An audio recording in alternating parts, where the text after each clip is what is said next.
Conflit en Ukraine. Le MAE réitère la neutralité de Madagascar.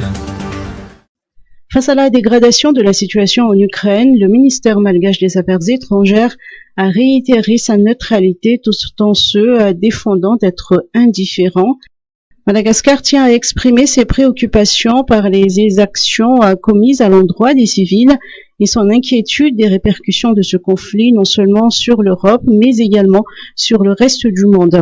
Dans un communiqué, le ministère invite les parties au conflit à la protection des civils et à poursuivre le dialogue afin de parvenir à une solution politique négociée et durable. Agitation à un catch. Le Mesupresse monte au créneau.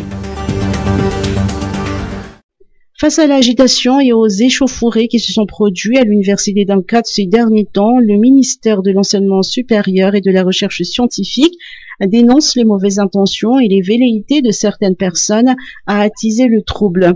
Par ailleurs, le ministère récuse les rumeurs selon lesquelles les étudiants de L1 ne pourront pas percevoir leur bourse d'études.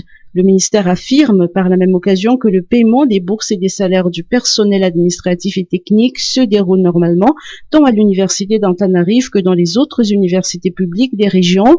Le ministère de l'Enseignement supérieur a rappelé qu'il reste ouvert au dialogue et aux demandes d'information.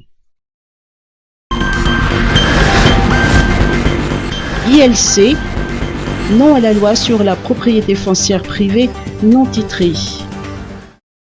La Coalition internationale pour l'accès à la terre, ou ILC, revendique la protection des droits fonciers des agriculteurs et des communautés locales malgaches.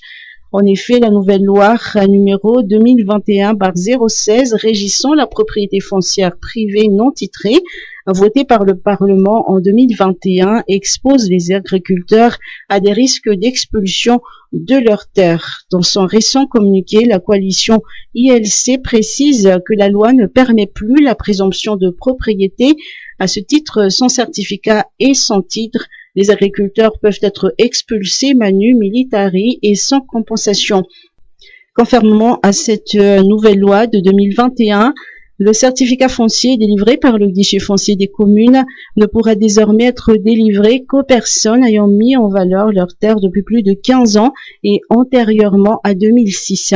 En 2021, 16 ans après la réforme, 520 000 certificats fonciers ont été délivrés à des agriculteurs via les guichets fonciers communaux et 300 000 dossiers de demande sont en cours de traitement. Présidence de la FMF, Victorien Indianoun assure l'intérim.